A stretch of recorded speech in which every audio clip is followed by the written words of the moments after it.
Her voice cut through the room like a meat hook. "We're done here. Thanks for the help. You can go now." I just passed the mashed potatoes. Her father didn't even flinch, just kept staring at his half-empty glass of Chianti like it owed him something. Her brothers, Eric and Logan, both pretended they hadn't heard. Forks stopped clinking. The TV in the next room suddenly seemed way too loud. I looked at her for a long second, then set my wine glass down, slowly, like I was placing the last brick on a grave. No words, no defense. I just stood up and walked out of the house I'd saved from foreclosure. Literally. 6 months ago, the sheriff had the auction signs ready. Now they were all sitting here smug and smugger with fresh steaks and too much pride. They had no idea. They didn't know I was the one who kept their warehouse from being padlocked, that I'd personally paid off the supplier debts, some of which had been rolling since 2018. They didn't know about the quiet calls to their creditors, or the way I'd had my attorney embed debt assumption clauses inside their so-called relief package. I cleaned their books. I bought them breathing room. I even delayed a final notice from the IRS by pushing through a deferment clause they didn't even know existed. You don't marry into a dying family business and watch it suffocate if you can fix it. So I fixed it. And now she's sneering over scalloped potatoes, dismissing me like I was the pool guy who forgot his ladder. That moment, it didn't hurt like heartbreak. It felt more like slipping into ice water. Numb, not shocked, clarified. Because when someone shows you who they are mid-supper, mid-toast, mid-bite, you don't wait for dessert. That's also probably the best time to say. If you're one of the 90% of people listening who haven't subscribed yet, it means the world to my team when you do. This channel runs on loyalty, something her family never understood. Anyway, on the drive home, I didn't touch the radio, didn't roll down the windows. I just let the hum of the tires carry me back to silence. When I pulled into the garage, I didn't turn the engine off right away. Just sat there in the dark for a bit, staring at the overhead storage where I'd kept the original copies. Not emails, not PDFs, originals. I'd had her father sign most of the restructuring paperwork during his stroke recovery, which was really just a 3-week Scotch detox at their cabin in the Poconos. He was grateful, desperate, told me I was part of the family now, as he scrawled his name across a stack of documents his lawyer never even reviewed. They thought I was doing it out of love. I was, but I was also doing it right. Legally, quietly, thoroughly, because I've seen what happens to good men who help out the wrong people without a backup plan. And I'm not a fool. So now, she thinks I'm just the guy they've decided to discard. The guy they outgrew. Like I was some transitional piece between their generational screw-ups and a clean slate. But here's the thing about transitional pieces. Sometimes, we're the keystone. And when we pull ourselves out, the whole thing crumbles. The briefcase clicked open like a vault, one I hadn't needed to touch since the day they started sleeping soundly again. 3 folders, pristine. No coffee stains. No scribbled notes in the margins. Just the final versions, signed, notarized, and forgotten. Funny how paperwork becomes invisible once the fire is out. The first folder, debt transfer agreements. The real core of the operation. Every overdue invoice, every lien, every creditor negotiation, all consolidated under my LLC. Not theirs. Mine. I didn't forgive their debt. I absorbed it, like a financial fire blanket. The second, operating rights. Drafted by Irwin, my old corporate guy, now retired but still sharp enough to write contingency clauses that would make a vulture blink. Buried deep in the appendix of what they thought was a temporary bailout was language assigning day-to-day operational authority to the debt holder, me, if liquidity ratios dropped below a certain threshold, which they had, last quarter, badly. And then the third, dormant shares, 49%, issued quietly, labeled as non-voting for duration of restructure, but set to convert upon any act of exclusion or hostile intent toward the investor. Like, say, we're done here. You can go now. She didn't just insult me. She activated the clause. The moment she spoke those words, smug and venom-laced, she became my best legal witness. I flipped through the pages. Her father's signature, shaky, but real. Her brother's? Quick strokes, like they were signing for pizza. And her? She was the one who wanted the packet rushed. Just get us something now, she'd said over the phone, voice cracking with desperation. We don't have time to read this crap. I remember the look on her face that night when I showed up at the hospital with the folder. Her hands were trembling as she pulled off her dad's oxygen mask to explain what was happening with the vendors. Logan was on the verge of tears. Eric had his head in his hands. I laid the folder down on the side table like it was a lifeline. You sign this, you get 90 days of peace, I said. They didn't even ask what came after 90 days. I hadn't planned any of it as revenge. Back then, I honestly believed in helping. I believed in them, believed in her. But now, I see it like Erwin always warned. Desperation doesn't just make people stupid, it makes them arrogant after the fact. The kind of arrogant that forgets where the lifeboat came from. I pulled up the corporate dashboard on my laptop. The trigger clause was ready. All I had to do was flip the dormant shares to active. One click. And in that moment, I didn't feel rage, or sadness, or even satisfaction. I felt like an actuary, like a guy ticking boxes on a spreadsheet. Because the second you treat help like weakness, you stop being family. You become numbers, liabilities. Her words didn't break me. They clarified everything. And once a man sees clearly, once he understands exactly where he stands in the story, they should pray he chooses to walk away. Because if he doesn't, well, he starts reading the fine print. Out loud. Erwin's cabin was exactly where I remembered it. Up in the hills, surrounded by trees so dense you'd think they were hiding something. The porch creaked under my weight as I stepped up. No doorbell, just one knock. Then the old man opened the door wearing a flannel shirt and no expression. Didn't expect you until fall, he muttered. Plans changed. Inside, the fire was already going. He poured 2 fingers of scotch into tumblers without asking and sat in the leather chair that looked like it hadn't moved in 20 years. I took the other seat, opened my briefcase, and slid the folders across the table. I want to activate everything, I said.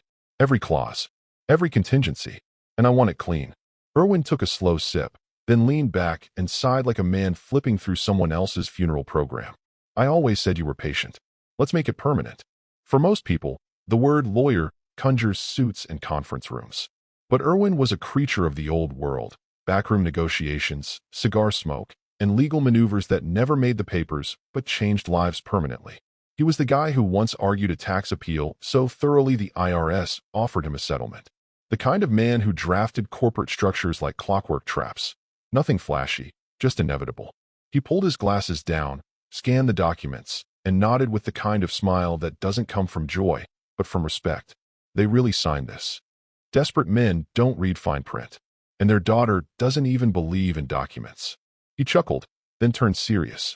Then let's move quiet. No sirens. No demands. Just motion. You still want to keep your name off the surface? I nodded. That night, we worked like clockmakers. He dialed in escrow activations, triggered performance clause conversions, and drafted board notifications. Every file moved through encrypted channels. Nothing loud. Nothing dramatic. Dormant leverage became legal motion. The signatures they gave me when they were drowning were now teeth. Not bark. Bite. And the best part? It was surgical. Not a single clause that wasn't already signed. Not a single change outside the original agreement. By 2 a.m., the vendor contracts had been reassigned to my LLC through a series of automatic fulfillment amendments, standard stuff they never knew they agreed to. By dawn, their logistics platform had been reconfigured through a shell they didn't know I controlled. Everything they touched in their business now ran through a pipe I owned. They wouldn't notice at first. That's the beauty of slow takeover. You don't rip the walls down. You just change who gets the keys, who gets the email alerts, who signs the order forms, and who quietly stops answering calls from the people who once called you family. Erwin handed me a flash drive at the end. This is everything. Finalized. Timestamped. Chain of custody's clean. When they figure it out, they won't even be able to scream fraud. Just oops.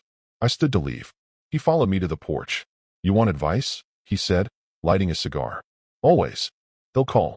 Not to apologize. To beg. Or blame. Don't answer.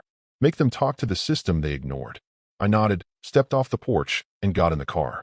The sun hadn't even risen yet, but something else had. Control. The kind they didn't see coming. The kind they thought they'd outgrown. The kind that speaks softly and signs louder than any scream ever could. It started with a harmless question. Just one line in an email from a packaging vendor her father had worked with for 15 years. Hey, just wanted to confirm. Who's this new signatory on the net 30 terms? Did you restructure again? He didn't respond for an hour. When he finally did, it was a simple should be the same. I'll check with accounting. He didn't check. He assumed it was a clerical error, or maybe something Eric did without telling him again. He forwarded the email to his daughter, Adida, in the subject line, and went back to arguing with a label supplier about dye quality. That evening, as the sun dipped behind their main facility, Logan tried to badge into the warehouse to prep an early shipment. Nothing. He tried again. The reader blinked red. Access denied. He called the ops manager. Same issue. Then the night supervisor texted, all warehouse entry codes are failing. Did we change providers? Across town, 2 trucks loaded with pallet-wrapped bundles got new route notifications from the transport platform. The drivers followed instructions. They always did. By the time someone on their end realized the inventory was headed to a different fulfillment center, it was already signed in. Her father started piecing it together when the 3rd email came in, this time from a freight logistics partner. Your account dashboard login has changed. If you did not authorize this change, please contact your primary admin, M. Callahan. He hadn't authorized anything. Neither had Eric or Logan. The next morning, a junior partner texted the family group thread, "Hey, quick thing. Is someone selling the company? Getting strong buyout vibes. Supply chains are rerouting, and our vendor portal's legal section now references external oversight." Her reply? It's just transitional language. Nothing's changing. But she was wrong. Because something was changing. Quietly. Precisely. And with surgical pace. The entire backbone of their business, freight terms, payment structures, vendor access, warehousing permissions, was no longer under their control. They didn't even know the architecture had shifted. Because to them, help was something you accept, then forget. They treated support like a fire extinguisher. Break glass, spray wildly, toss it when the flames are out. They never stopped to ask who restocked the glass, or what was written on the handle. Meanwhile, I watched it unfold on my dashboard. One of Irwin's genius moves was embedding dual access protocol into the supply chain interface. The moment certain conditions were met, missed deadlines, failure to meet liquidity minimums, derogatory communications, it shifted operational permissions from advisory to active. And she triggered them all in under a week. That's the thing about arrogance. It writes checks it doesn't bother to read. They assumed the fire was over. They thought my exit was retreat. But I wasn't gone. I was already in, woven into every invoice, every delivery, every gate code and logistics contract.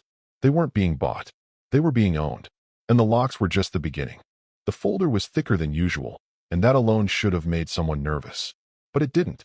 Their CFO set it on the table with a dry smile and a quick glance toward her father. Quarterly compliance package. Mostly just operational formalities. You'll want to initial where flagged. Her father nodded like he always did when he didn't understand something but didn't want to appear weak in front of the team. Logan leaned back in his chair, chewing a pen cap. Eric was late, as usual, and she, wearing one of those silk blouses she always wore to signal fake competence, flipped the folder open with one perfectly manicured finger and started skimming like it was a lunch menu. The first few pages were boring: financial ratios, performance metrics, summary of Q1 logistics adjustments. Then the flag started, small red triangles next to paragraphs of legalese. Clauses, amendments, trigger conditions. One section detailed escalation protocols in the event of advisory silence. Another outlined control consolidation in cases of strategic override. And at the bottom of the page, language converting temporary restructuring authority into binding operational governance, pending absence of contestation for 90 days. They didn't contest. They hadn't even noticed. Because it had all been wrapped in the same packaging, temporary, relief-based, procedural. She tapped the folder with a smirk. This is just legal nonsense. You guys get paid by the paragraph, or what? The CFO, new, loyal to her but quiet, laughed awkwardly and shrugged. Just keeping things tidy. Better safe than sued. Her father pulled a fountain pen from his blazer pocket, uncapped it with a sigh, and started signing. First page, then the next, one by one, without reading. No one paused to ask why M. Callahan was listed as the fallback oversight administrator on the operations flowchart. No one wondered why half the automatic notifications were suddenly routed through an email address ending in callahan-holdings.com. Because they thought I was gone. Because she told them I was gone. And so they signed, again, like sleepwalkers walking into their own signatures. The same way they did during this stroke panic 6 months earlier. The same way she laughed when I told her I had lawyers involved. When the folder returned to Irwin's desk that night, scanned and time-stamped, he didn't even smile. He just whispered, "And that's the knife. They just handed it to you." See, it wasn't about power. It was about procedure. What they never understood was that real control doesn't happen in boardrooms. It happens in boilerplate, in appendices, in the clauses they laugh at because they don't understand them. The moment her father signed that folder, without contest, without counsel, my role shifted from external stakeholder to binding operational authority. It was clean. Legal. Final. They could sue, sure. But every argument they'd make would echo against their own initials. Every, we didn't mean that, would be met with a page number and timestamp. She could roll her eyes at legal language all she wanted. But legal language was the very thing now tightening around their family business like a silk noose. Beautiful, quiet, unforgiving. They handed me the knife, and they did it while smirking. They called it a strategy dinner, but it was really just a gloat fest with steak knives. I wasn't invited, of course, not that I would have gone. But someone forwarded me a photo from the restaurant. Her, Logan, and Eric at the corner table, 3 whiskeys deep, toasting like they'd just won a war. The caption under the Instagram post was what got me. Blood builds legacy, not signatures. Cute. 2 hours later, my phone buzzed. Unknown number, but I knew the voice before the first syllable hit the air. I just wanted to say, she began, slow and sweet like she'd rehearsed it. I'm glad you're gone. Seriously, you were always just temporary. A plug in a leaking ship. But this business, it's ours now. The real thing. Our name, our legacy. You helped keep the lights on for a minute, sure. But we're not handing the wheel back, Mark. This is our ride now. I didn't say a word. Just let the silence hang until she sighed and hung up. The call lasted 42 seconds. It was 42 seconds of arrogance distilled into evidence. I saved the audio file. Then I forwarded it to Erwin. Not 5 minutes passed before he replied. Got it. Triggering section 8.2 and 12.4. Sit tight. See, they thought strategy was something you held over dinner and cocktails. But real strategy is what's embedded in legal doctrine, specifically clauses tied to exclusionary intent toward equity participants and verbal expression of revocation of stakeholder influence, both of which she just activated with her own voice. Clause 8.2 outlined that any attempt to revoke external investor input outside of defined arbitration triggers an automatic review of governance authority and escalation to binding arbitration. Clause 12.4 took it a step further. If exclusion was intentional and premeditated, all voting limitations on equity shares are nullified, which meant the moment she told me it was their legacy now, she vaporized the last protection they had against my vote. Erwin didn't hesitate. By sunrise, the arbitration documents were in motion. 2 filings, one with the company registrar, another with their internal board of compliance, went live under emergency escalation provisions. Language like unilateral assertion of authority and disregard of legal agreement terms by principal beneficiaries made it impossible to ignore. The arbitration process wasn't noisy. It didn't need to be. It was silent like a guillotine right before the drop.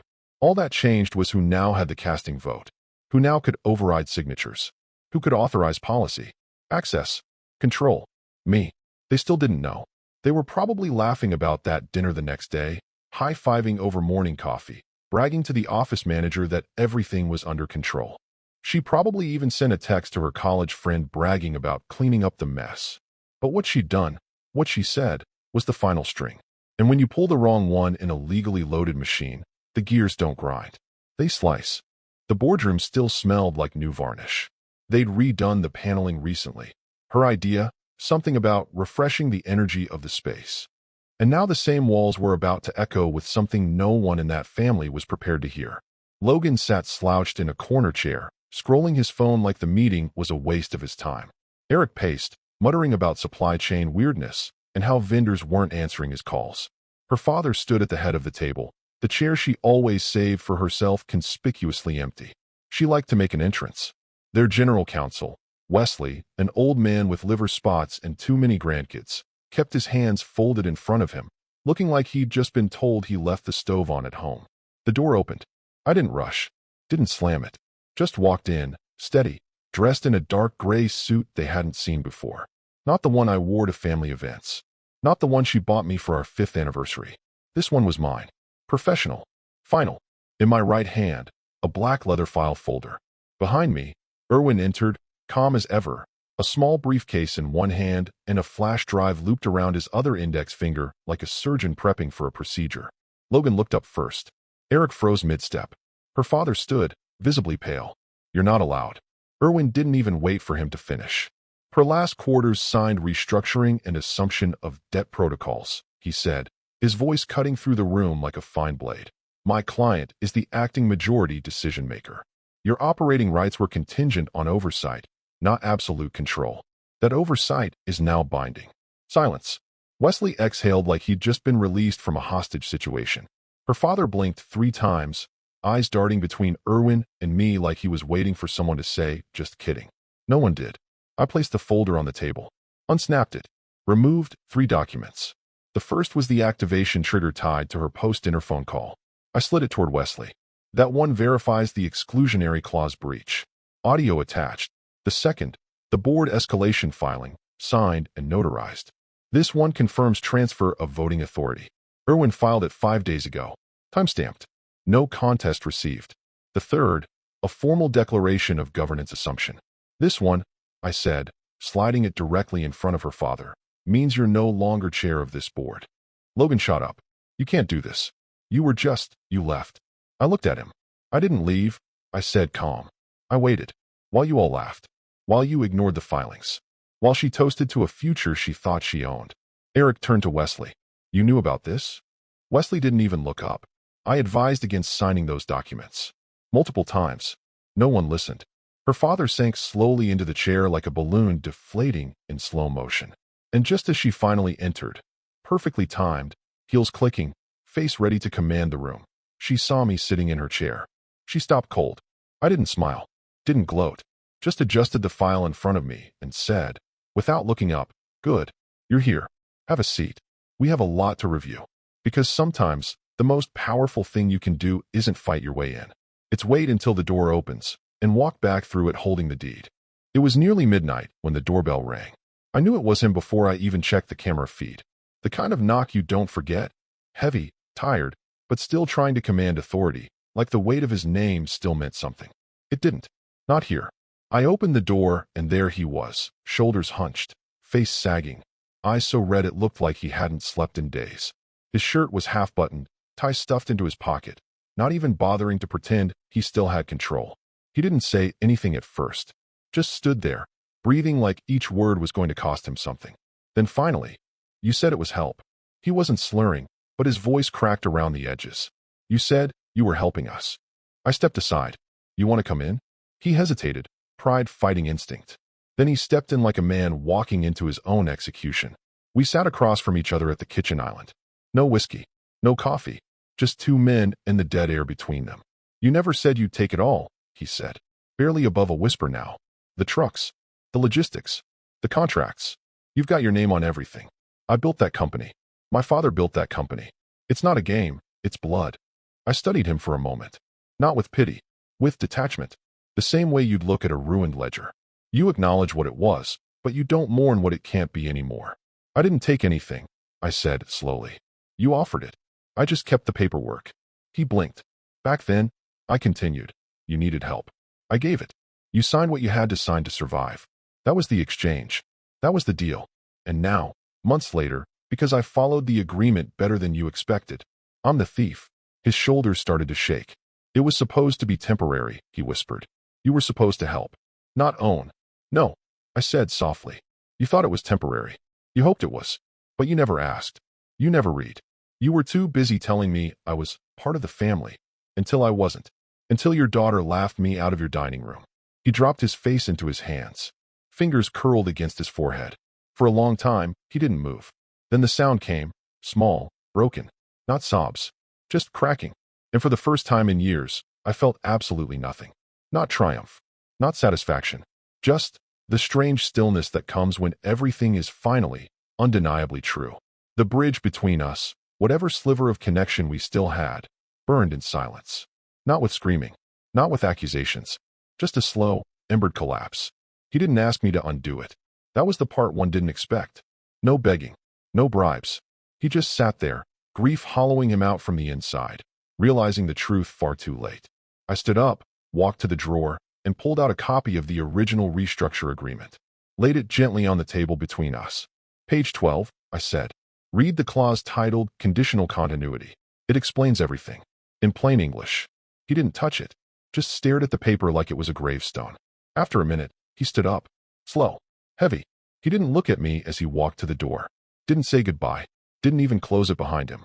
Because the real goodbye had already happened. Back at that dinner table. When they thought I was nothing but a wallet and a nice shirt. Now I was the paper. And the paper didn't forget. At first, it just seemed like a glitch. Logan complained that the Q3 budget files weren't loading from the shared drive. He called IT, got put on hold, then rerouted to a voicemail that didn't belong to anyone on their staff. Eric tried to reset a vendor password and got an access denial. He blamed the firewall. Her father tried to forward a compliance request to the licensing board and got a bounce back with a subject line that read, "Unauthorized sender domain."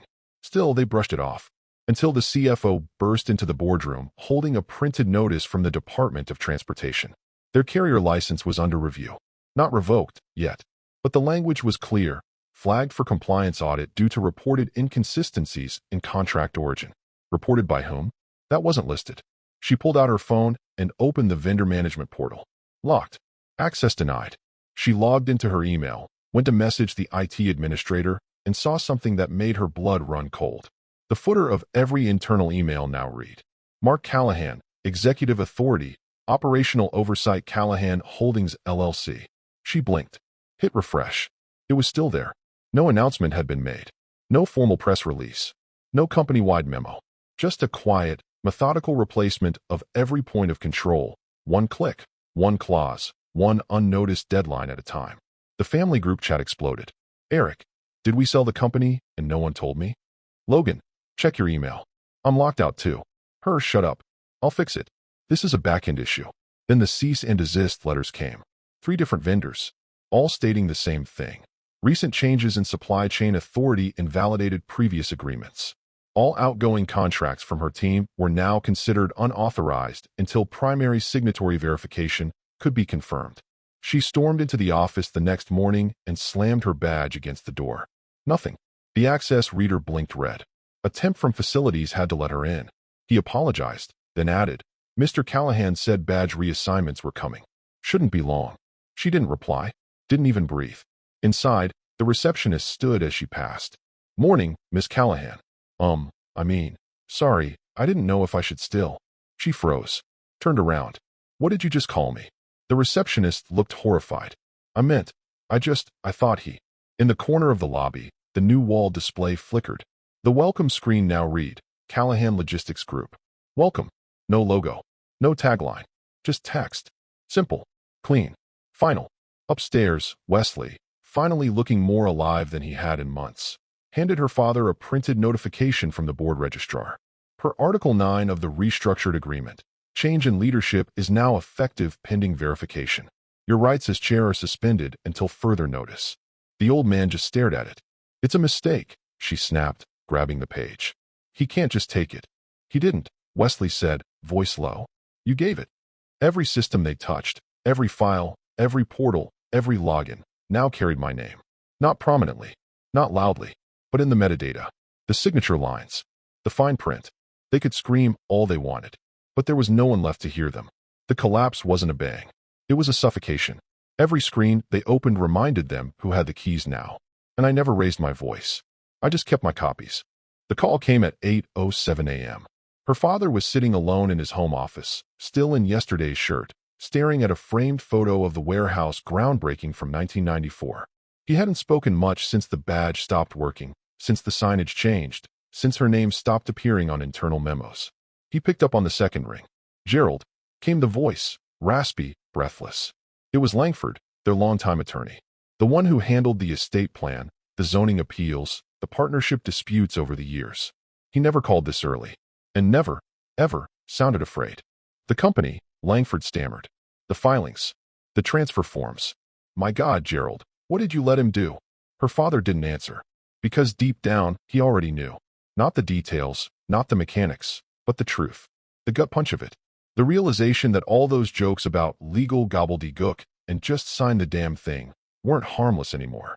That every moment of arrogance had a timestamp and a countersignature.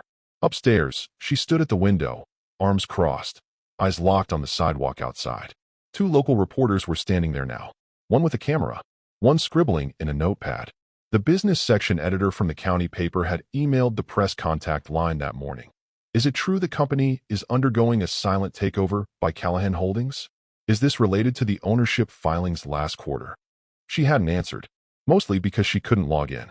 Behind her, Eric and Logan were arguing, loud enough that the staff downstairs could probably hear. This is your fault, Logan spat.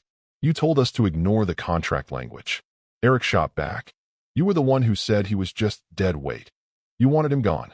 Both of you shut up, she hissed, not turning from the window. It's not over. But it was. Across town, in a quiet apartment above a bookshop, I stirred sugar into my coffee. The sun filtered through the blinds like it always did. Gentle, unhurried, indifferent. The headlines hadn't hit yet, but they would. Not because I leaked anything. I never said a word. There was no press release, no announcement, no victory lap. Only the systems, the filings, the sign pages. They did this. Every clause triggered by their own actions. Every escalation earned with their own words. Every final loss carved out of their own refusal to read what they signed. And now, there was nothing left to say. I didn't want revenge. Not at first. I wanted partnership. A family. To be part of something I helped build. But when they showed me what I was to them, expendable, irrelevant, transactional, I made a decision. Not out of rage. Out of principle. You don't get to spit on the hand that steadied your ship, then scream when the dock disappears beneath you. They never thought I'd pull the trigger. They thought I was too quiet. Too polite. But quiet doesn't mean weak. It means you don't hear the clock ticking until the hour strikes. And when it does, you realize the silence was the sound of power settling into place.